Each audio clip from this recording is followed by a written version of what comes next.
ඇති තරම් ওই කතාව මම අහලා තියෙනවනේ. ඇති තරම් මම කාලා ඉන්නේ ආය කන්න බෑ. ඇති තරම් මම travel කරලා තියෙනවා. ආය නම් කරන්න බෑ. මෙන්න මේ විදිහට ඇති තරම් කියන වචනේ කොහොමද ඉංග්‍රීසියෙන් අපි කතා කරන්නේ? ඇති තරම් කියන වචනේ කොතනකදී හරි ඔයාලට පාවිච්චි කරන්න ඕනේ වුණොත් quite enough කියන යෙදුම ඔයාලට පාවිච්චි කරන්න පුළුවන්. quite enough කියලා කියන්නේ ඇති තරම් කියන අර්ථය. හැබැයි මේක පාවිච්චි කරන ක්‍රමවේදයක් තියෙනවා. අන්න ඒක දැන් අපි ඉගෙන ගමු. බලන්නකෝ මේ quite enough කියන එක මම කොහොමද පාවිච්චි කරලා තියෙන්නේ කියලා. I have eaten.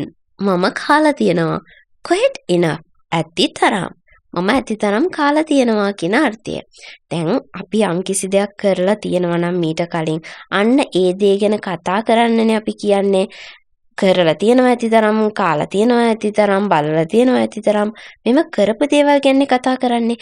එතකොට අපිට present perfect කියන වාක්‍ය රටාවෙන් ඉගෙනගෙන ඒකත් එක්ක තමයි මේ quite enough කියන එක පාවිච්චි කරන්න සිද්ධ වෙන්නේ.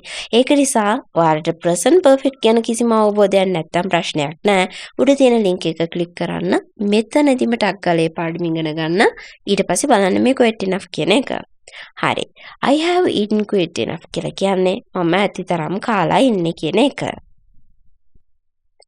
She has travelled quite enough. ඇය ඇතිතරම් travel කරලා තියෙනවා. She has travelled. එයා travel කරලා තියෙනවා. quite enough කියලා කිව්ව ගමන් ඇතිතරම් කියන අර්ථය ඉස්මතු වෙනවා. ඊළඟට we have helped quite enough. අපි ඇතිතරම් help කරලා තියෙනවා.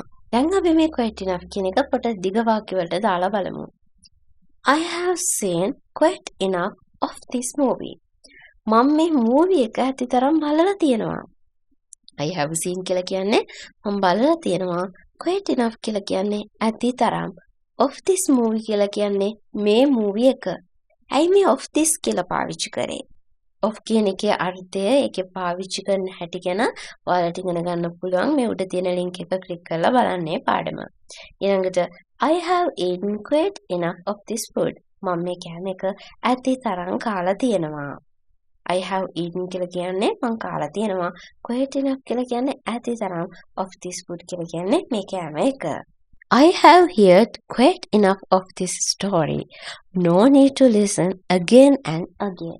මම ඇතිතරම් මේ කතාව අහලා තියෙනවා. ආපහු අහන්න ඕනේ නැහැ. I have heard. මම අහලා තියෙනවා. quite enough. ඇතිතරම්. of this story. මේ කතාව. No need. අවශ්‍ය නැහැ. to listen. අහන්නට.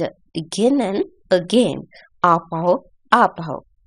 ඒ වගේම මතක තියාගන්න මේ quite enough කියන එකේ තව අර්ථයක් තියෙනවා. ඇතිතරම් කියන එක වගේම හොඳටම ප්‍රමාණවත් කියන අර්ථයක්. ඒක ගැන අපි වෙනම වීඩියෝ එකකින් කතා කරමු. ඔන්න දැනට මේ quite enough කියන එක පාවිච්චි කරලා හරි ලස්සන වාක්‍ය නිර්මාණය කරලා ඔයාලා නිර්මාණය කරන හොඳම වාක්‍ය අපිට එවන්න.